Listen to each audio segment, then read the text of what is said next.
Welcome, everyone. I'm Josh Rackless, and this is Entertainment 411, your insight to the Canadian entertainment industry. Our goal is to shine a spotlight on those who work in front and behind the scenes. The Whistler Film Festival runs from December 4th to 8th, and today, bleh.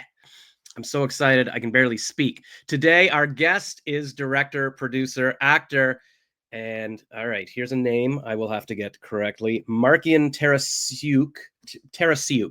He'll correct me if I'm wrong.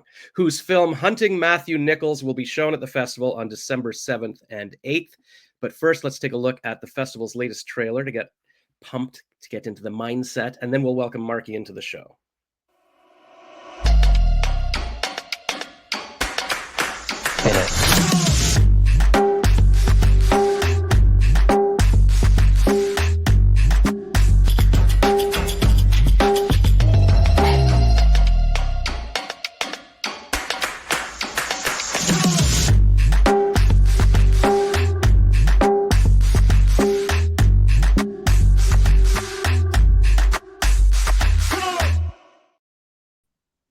Welcome, Mark. How did I, Markian? See, I'm messing everything up today.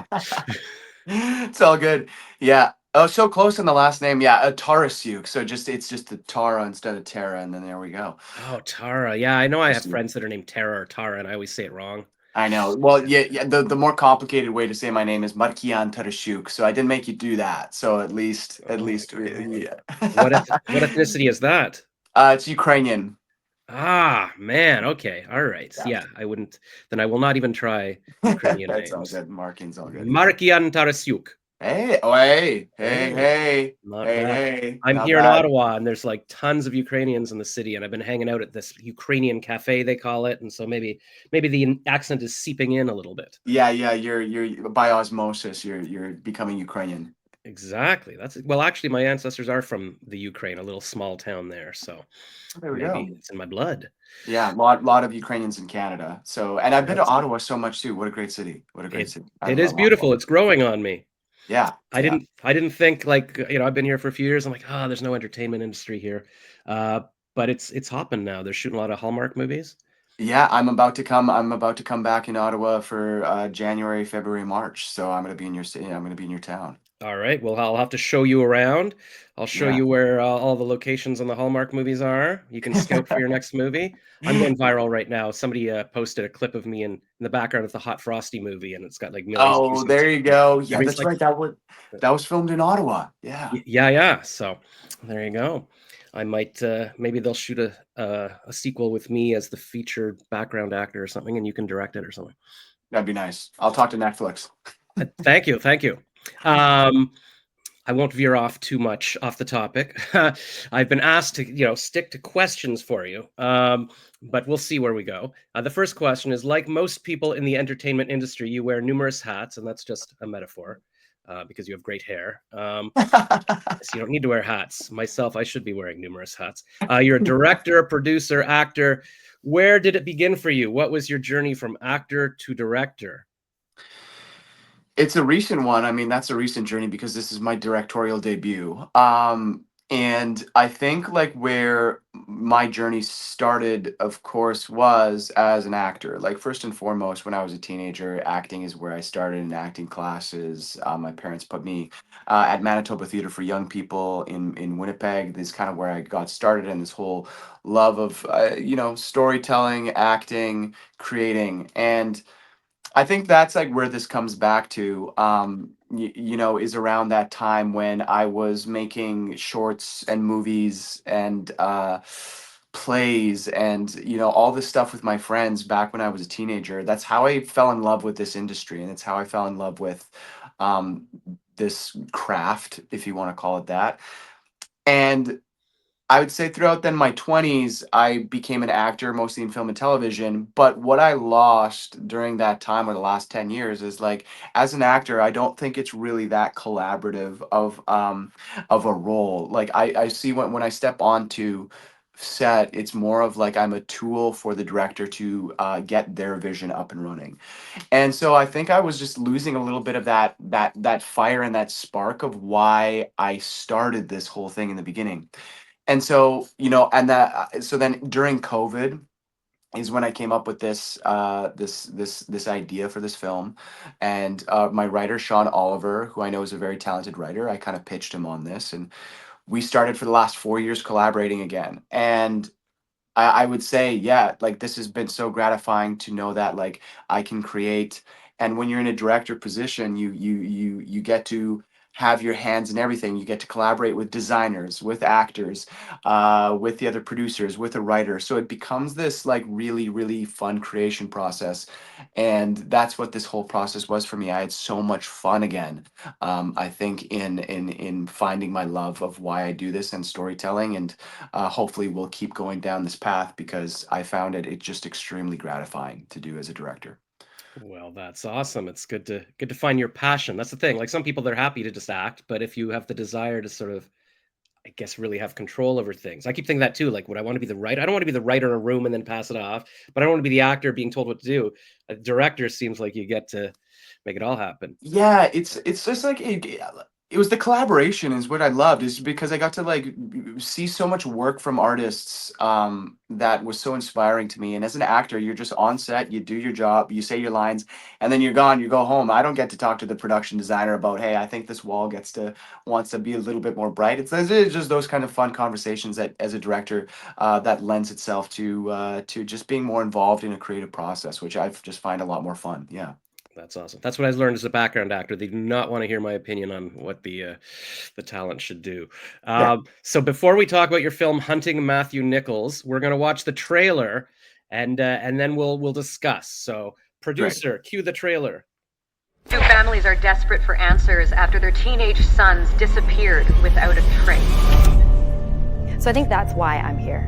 That's why I'm making this documentary, because I want a better answer to the question of what happened to them than the one I have right now. Listen to me. I'm telling you, somebody withheld something. Unfortunately, at that point, the case went cold. What the fuck is she doing? Tara! Stop with me! Don't talk to me about me! Stop that! Stop speaking to me like that! You're in my home! And this is the one thing that gets missed. The 17-year-old boy, Matthew Nichols, and the driver.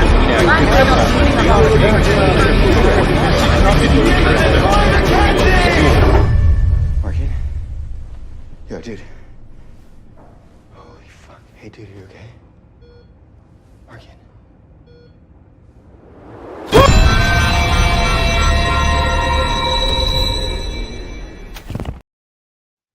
Yeah, I was waiting for the jump scare there. I'm like, oh, don't get too close to that guy's face. This is going to be bad. That is Oh great. man, yeah, fun, Well, fun, fun, fun. there's going to be a question that the producer is going to put on the screen here. It's going to be, what was your inspiration behind Hunting Matthew Nichols? So that can come up. But the first thing I wanted to say is like, yeah, I was reading through the press kit and all of this, and I think it took me a few times to realize, oh, wait a minute, this isn't, and maybe I'm wrong, but this isn't an actual documentary. It's like a fictional story about making a documentary, right? Yeah, Or maybe not. yeah, maybe, We don't know. we don't know. Is it what's real anymore? That's the question. No. It's so that's the format of the film, is that it's a faux Netflix true crime documentary that gets turned really on its head. And so that was kind of my inspiration. I just said it right there, kind of Netflix true crime docs. They're incredibly popular these days, and not just Netflix. We've got Hulu, HBO, and it seems like there's a new true crime documentary that's number one view in the States or in Canada every week at this point. And it was years ago when I was watching a doc, and it was a really crazy story, and I was pretty blown away as a viewer when I was watching, because I'm a huge fan of these true crime docs. I watch every one of them. It's an addiction. And I was watching this one case, and I was like, this is unbelievable. And so I went and Googled the case, and it turns out that all of these interviews were cut and edited in a way that documentarians took a lot of liberties in slicing up the interviewees. So they came out saying like we didn't like how we were represented, and the narrative that was presented in this documentary really wasn't true. It was very outlandish and hyperbolic in many ways. And if I didn't look this up as a viewer, I would have never known. I would have taken whatever I saw on screen as truth because it's well presented, it's well produced. The people seem like they know what they're talking about. And that wasn't the case. And I was like, it was a bit of a light bulb moment because I was like, oh, this is a really interesting angle here that they could have made that up from moment one, and I wouldn't have been any the wiser. So I was like, okay, I think there's an idea here to make up a true crime case, and then take us into a land that, what's the most exciting thing that can happen at the end of a true crime doc? I'd say it's facing the killer, right? So why don't we just kind of do something like that as a concept? And that's kind of where the genesis of this entire process came. And then I built it out with Sean, set it in Vancouver Island because I've lived in Vancouver for 12 years at this point, and wanted to tell a story that was very Canadian and very Pacific Northwest, and that's how Hunting Matthew Nichols came to be. Wow. All right. Well, the next question I was supposed to ask is what drew you to this particular genre or style of storytelling for Hunting Matthew Nichols? But sounds like we're kind of already discussing that. You basically binged true crime during the pandemic, and you're like, okay, I got to do one of these myself. Is that it? Yeah, that's a good way of putting it. I mean, and I was just talking in another interview that as a teenager, like I was super into like The Office is my favorite television show of all time, but like Summer Heights High, the Christopher Guest stuff, Best in Show, all these mockumentaries were super influential to me. Those are all comedies though, right? So that was all inspirational to me. I made mockumentaries as a teenager. They're up on YouTube if somebody wants to really deep dive and try to find those. Yes. But that style and this style is something I'm just so familiar with. And so it makes a lot of sense to me that this is the first thing that I'm doing as a director because I've felt like I've done it 1,000 times before already, or I've watched it, and my vocabulary of doc, mockumentary, but I don't like that word for this, is really developed. So all that I think in the spirit of just also loving true crime docs kind of became the apex of why this became the project that I have spent 4 years on. That's awesome. And would you say, this is my own thought, as a first time directing job, would sort of doing like a mockumentary, would that almost make it, I want to say easy, like, 'cause you're working with a smaller budget, so you can sort of be more raw and Sure. kind of thing. So it might make it easier to be able to tell the story in the way it needs to be told.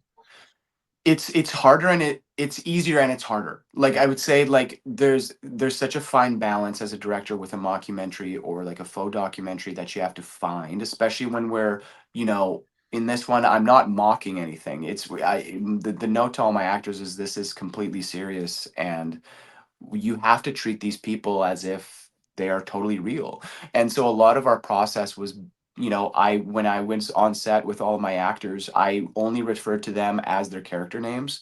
So it was a bit method because I didn't want them dropping out of character.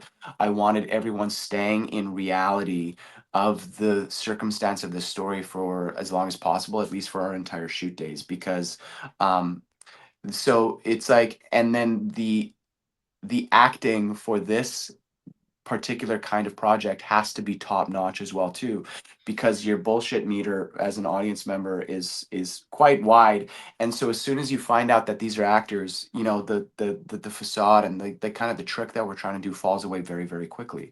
So there's less forgiveness actually in this style than there is in other movies and scripted narratives, in this way. So I would say it's easier and it's great for setups because once we set up the room, that becomes your scene. We don't have to do turnarounds, and you can be very efficient in shooting, which we were.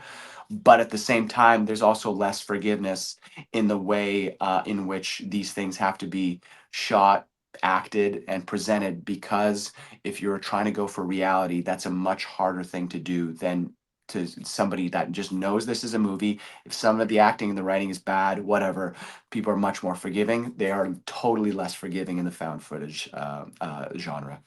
Yeah, that makes sense. Because if I'm watching Spider-Man, I know he's not really Spider-Man or flying around in space, but if it's supposed to be real, then yeah, people are very good at detecting that. That's interesting, and it'd Yeah, be and very easy. Yeah, yeah, you're just more critical, right? yeah, You're just more yeah. critical because it's like, okay, if my goal is, which it is, as in this movie, is to trick you into thinking that it's real. Well, if I do a bad job at that, then the whole thing falls apart really quickly, right? So that was the challenge in this, and then that became the challenge in the edit as well too, in post production, is streamlining and choosing takes in which keeps up the reality and keeps up your attention as an audience member as much as possible. So that just became a really long process to get this edited in the way that I think it should have been presented, which it is, and I'm proud of it. Yeah. Yeah, yeah, that'd be difficult too. It's very hard. Like with a regular script, it's like, okay, it'll be this scene, like we're just putting, but if you're shooting a documentary, it could be anything. You don't know what to put where, and you got to tell that story and make it interesting. And yeah, 100%. That's what it was. Yeah. cool. And also, yeah, also it'd be very easy to slip into comedy, like because we're so used to seeing The Office and stuff in that style. So to make it seem serious, that's a tough thing to do as well. That's cool. Yeah. Yeah. All right, next question. Were there any specific moments in the film that were particularly challenging to shoot, either in terms of logistics or emotional intensity? How did you overcome those challenges? That's a great question. That's a great question. There's a couple like logistical things that come to mind really, really quickly, which is our schedule. We shot this in 12 days, a feature film in 12 days. Wow. Yeah, it was nutty, and I don't suggest anybody ever do it. But we were forced to do that based on time constraints and budgetary stuff, and me wanting to just, I did lead the pack in just like wanting to get this done as quickly as possible and not, yeah, drag it out. So the logistical thing is we went to Vancouver Island. Now, Vancouver Island in December is weather-wise is very up in the air and can be tempestuous at times, which it was. And so we went to go shoot in Port Hardy, which is the northernmost point of Vancouver Island that you can go. And when we got there, a couple things went wrong. There was a storm that took out the power on the entire north side of the island. So we had an entire film crew with no power and no way to like to charge batteries, to charge lights, and we had to shoot because we were on a schedule. And so we went ahead and split off. We made two units. One was the doc unit, one was the narrative unit. The doc unit had to go get all the B-roll of all the town and like drone shots and stuff. And then we went and shot the scenes. And we were trying to coordinate these two things with no power. And everything was dark. So we had to then quickly switch sets because there was no lights in this building that we wanted to go to. So we have to just change it to the outside. And so that became a nightmare. It was a fun nightmare, but a nightmare nonetheless to be on Vancouver Island trying to get all these shots and make all those last minute decisions to switch gears. And then we had the tide schedule was wrong where we had to shoot in the water and there was tides. It just became one of these things where yeah, don't really suggest to people to try to cram that much into 2 days on an island where it's in December and so many things can go wrong. So it was a great learning lesson, but that was the hardest thing. That sounds insane. And yeah, I guess if you've hired the crew and everything, you can't just be like, you know what, let's just do it next week instead. Like you got to keep going. We got to keep going. We were already there, right? So we got there, the power was on, and then the storm happened that night that we landed. And then so the next morning when we were starting to shoot, everything was and then there was no restaurants open, so we had no way to feed our crew. Like they Wow. just shut the town down and then there was nothing open. So we woke up and as producers we were like, we literally don't have food for anybody because we were planning to go to a restaurant that is now closed down, Mm. and then the supermarket is closed down because they don't have any power. So there's this place is literally shut down. No one's outside, nobody to talk to because it's a small town in North Vancouver Island. And then luckily about midway through the day they did open up the one super I think it's a Whole Food, not a Whole Food, sorry, Save on Foods up there. It Yeah. finally opened at like 2 p.m. So then we went in and it was like the apocalypse where every shelf was gone. And so we just grabbed whatever was left, some like deli meats and bread. And that's what everybody ate for 2 days. I felt so bad. Yeah. Wow. Did you think for a second, you're like, all right, you know what? New plan. This is a zombie apocalypse movie, and let's just use what we've got? We would have shot it really, really well in that Save on Foods. Yeah, you're Yeah. right. Yeah, yeah. All right. Well, next time I'll be on set and I'll just whip up a new screenplay for you They're on the perfect. fly. Perfect. Next question, and this might be similar, but were there any specific challenges you faced while bringing this story to life? Well, clearly, particularly in terms of tone, pacing, or visual style. So I guess this is more, you know. Yeah, yeah, about kind of like the post thing. Yeah, I mean, I attribute the success of the tone and the visual style actually to I filmed a proof of concept for this project. So back in 2022, yeah, 22. I filmed the first 20 pages of the script, because I we were pitching it at the time to studios, and studios and production companies didn't really get the project. They didn't understand it. They didn't trust me as a director, that I would be able to fulfill this vision. So I went and shot it, and for the first 20 pages to be like, hey, I can do it, but also this is what the tone and the style is going to look like. And I learned a ton from that process that I think was really invaluable to the finished product at the end of the day, because I got to figure out my mistakes and figure out the kinks, especially for the first 20 pages, which are essential to the story. I really got to figure out what that was for me and what it wants to look like, feel like, sound like. And so I basically tested myself as a director on that proof of concept, came up with like my visual style and the way it needs to be edited and acted and all of that. And then I applied that once we reshot everything for the feature. It was way easier because I'd already known what my mistakes were and how to fix them and what I needed to do the second time. So in working with my DP, Justin Sebastian, we also did camera tests and came up with our LUT and our look of the film before we even went into production, because I knew how essential that was all going to be.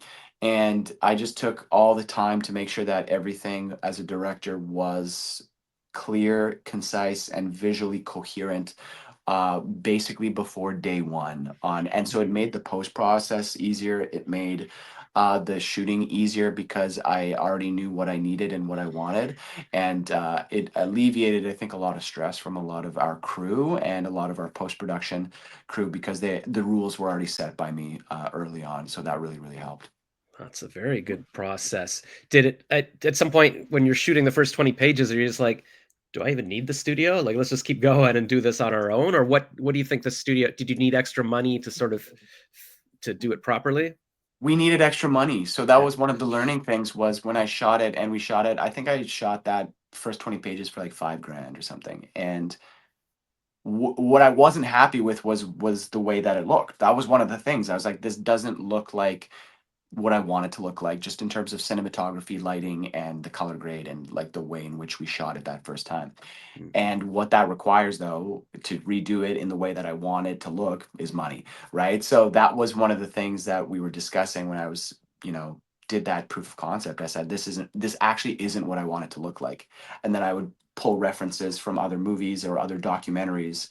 I said, this is what I want it to look like. So I didn't have the money to create this over here. So this is what we're gonna do, but this is the tone. So it's like it became like a mix and match of like, oh, I like that, I didn't like that, I didn't like that, I like that, and then I piecemealed it all together to create the final vision of it.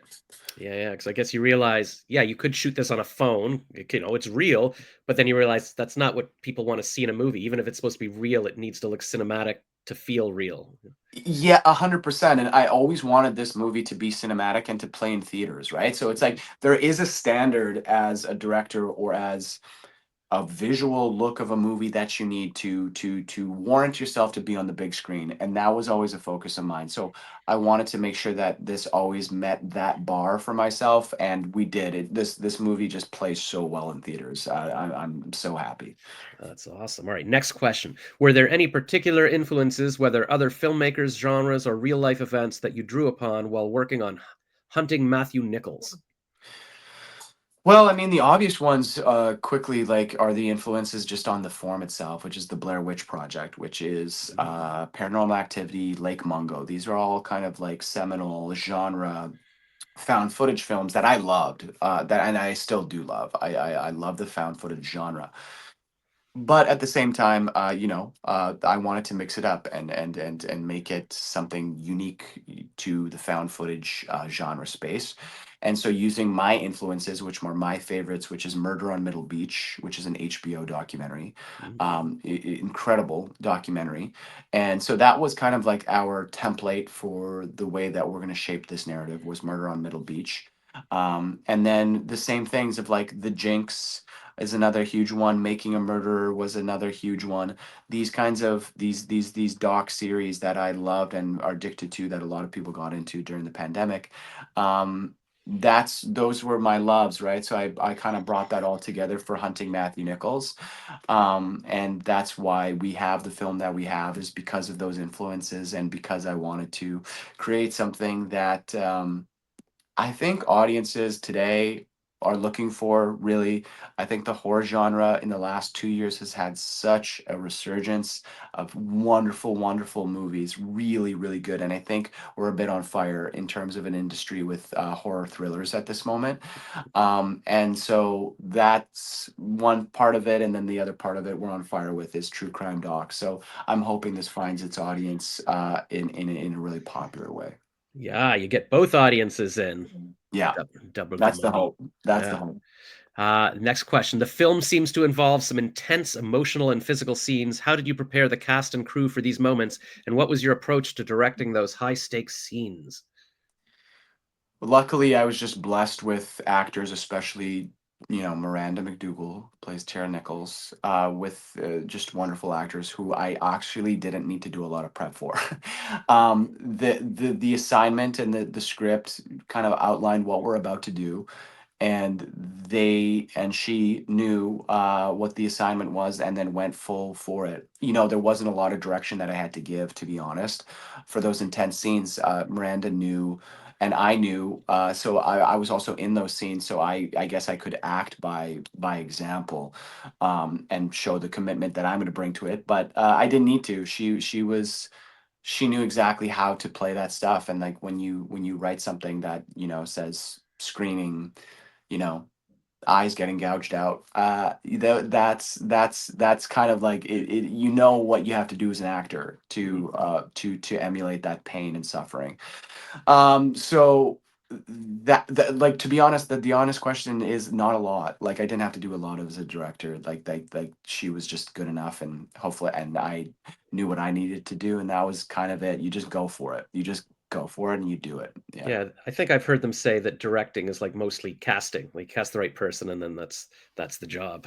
Yeah, if you do it correctly, Yeah. that's exactly it. You don't have to give a lot of direction, especially with such talented performers. Yeah, you do. There's not, and that which is a blessing as a director because you don't have to worry about it because there's 1,000 things to worry about, and if your Yeah. actor is not one of them, it's a huge relief. Yeah. Yeah. All right. Well, I've got one more prepared question, but I want to slip in my own quickly. So Sure. you mentioned you do act in the film because I was going to be like, did you get yourself a role? Like, so how big is that? Is that like an M. Night Shyamalan? I'm just walking past like to get myself in there, or you give yourself a big role, or you It's a like? big role. So Yeah. I play the director of the movie in the movie, but I Oh, am the director of the movie. So we're doing a play on a bit of a meta yes. line of reality blur. So my name is Markian in the movie, and I play the director, and I become a pretty vital part about this documentary process. So it's quite a large role, and I honestly I didn't like cast myself for vanity reasons to be like I'm an actor, I need to be in it. I originally was not in this movie for a really long time,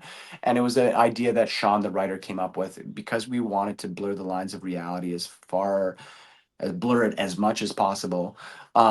He said, "Why don't you just replace these two characters that we wrote and play yourself?" And also my friend Ryan McDonald, who is a cameraman, plays Ryan McDonald, the cameraman in the movie as well too. So Whoa. it became a narrative fun trick that is why we do it, and that's why I'm in the movie is because of it's for narrative purposes.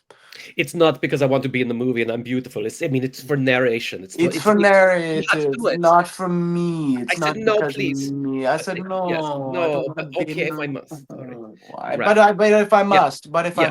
If must. I for the movie. for the Well, people. if the director says, Yes. says, I told myself I must. exactly. All That's right. exactly how the conversation went. Yes. Yes.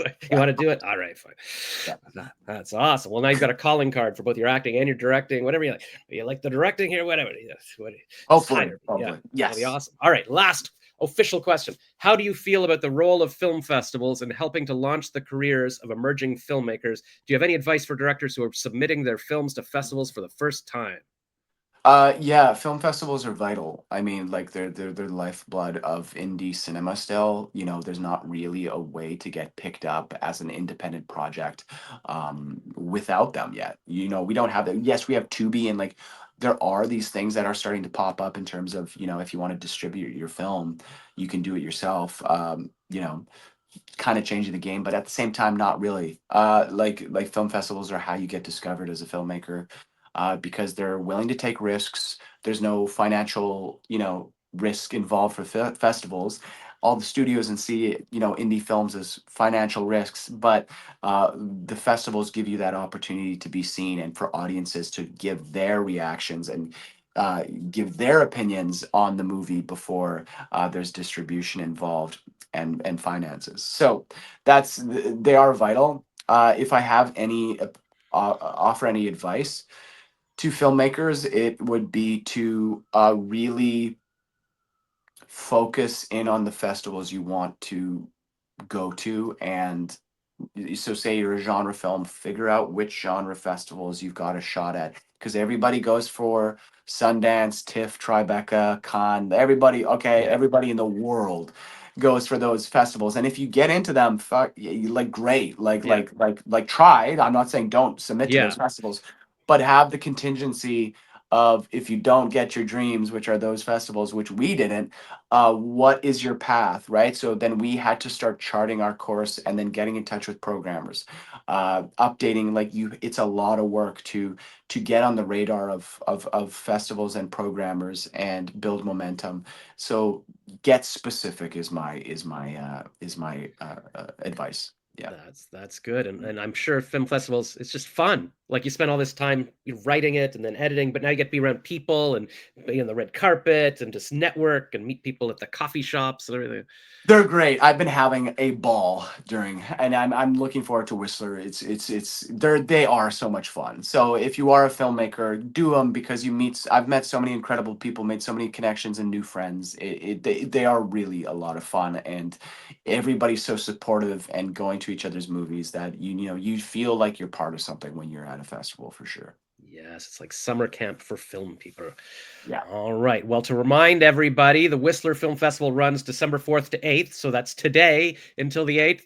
And specifically, Hunting Matthew Nichols will be shown at the festival December 7th and 8th, featuring the director and the actor playing the director and all of it. Markian Tarasiuk. Yeah. Very good. That's perfect. Sure. I don't know. I said Italian there, but whatever. That's awesome. Close. Close. All right. Well, you can cast me as Ukrainian in your next movie. That's how good I am. Awesome. All right. Well, thank you, and everybody go see it. But yeah, be ready to be scared. It looks like be ready to be scared, right? I was gonna say bring Kleenex. What do you wear for a scary movie? I guess you bring. I don't know. Yeah. Just come in with an open mind. Yeah. Maybe you'll get spooked. Maybe you won't. Who knows? We don't know. We don't know. It's a mystery. It's a mystery. All right. Well, my name is Josh Rackless. Enjoy the festival, everyone. And thanks for watching Entertainment 411.